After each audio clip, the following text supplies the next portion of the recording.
Hey friends, if you encounter the user has no mailbox and no license assigned error on Outlook, then please watch this video.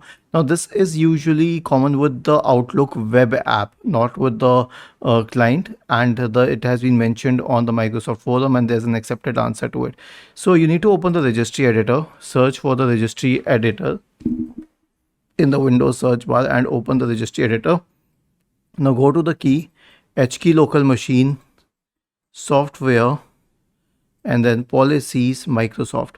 And under the Microsoft you need to go to Edge because it has been written here. I'll show you, but we do not have the Edge key, so we will right click on Microsoft, select new key and name it Edge.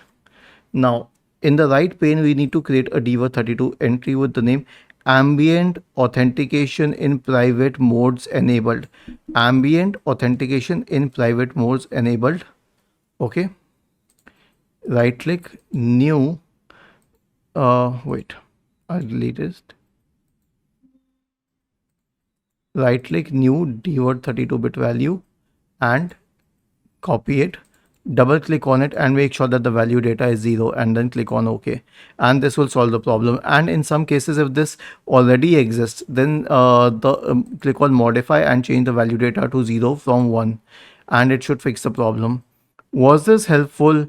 If yes, then please subscribe to the channel, and if not, then let us know in the comment section of this video on how we could help you further.